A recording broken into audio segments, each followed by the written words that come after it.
Hi friends, आज भिडियोटी आपण रही स्वच्छता पक्ष रिलेटेड। तो स्वच्छता पक्षर प्रथम दिन आज हूँ स्वच्छता शपथ दिवस। तो स्वच्छता शपथ दिवस रे आपण विद्यालय क्यों कार्यक्रम गुड़िक करेंगे। स्वच्छता शपथ फंक्शन में be organised wherein all students and teachers staff may participate, children to speak about and take place for स्वच्छता।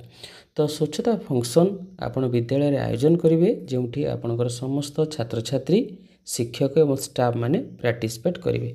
स्वच्छता awareness message to be posted on the website of the department organisation and schools.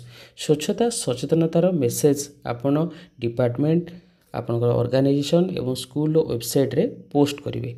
Electronics banner may be created and uploaded on the department state web portals to highlight the observation of Swachhata Pakhwada.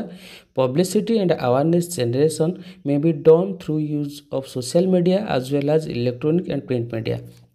तो स्वच्छता जो पाखड़ा आपणकर चलो 15 दिन तार publicity करने बा आपणकर अवेयरनेस करने आपणकर सोशल मीडिया इलेक्ट्रोनिक्स मीडिया एवं प्रिंट मीडिया व्यवहार करा जाय परिबो।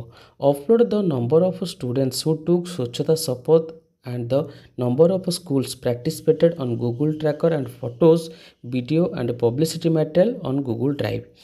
देखंतु आपणकर जो जतोटी विद्यालय आपणकर स्वच्छता शपथ पाठरे आपणकर अंशग्रहण करछंती तांकर रिपोर्ट आपणकर Google Tracker रे पठा जिवो।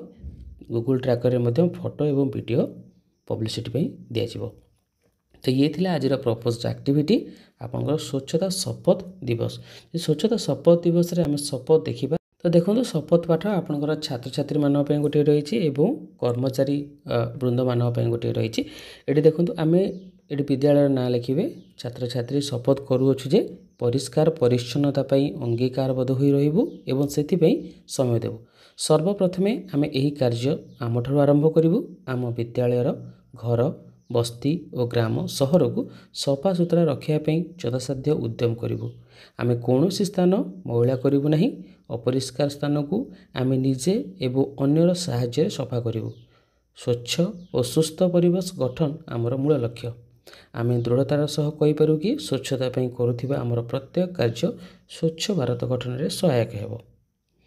ये रही आपणकर जो कार्यालय कर्मचारी वृंद मान परिष्कार परिच्छन्नता अंगीकार हो रही से समय देवु। सर्वप्रथम आम यही कार्य आम ठार आरंभ करूँ। आम कार्यालय अनुष्ठान घर बस्ती ग्राम सहर को सफा सुतरा रखापी यथासाध्य उद्यम करूँ।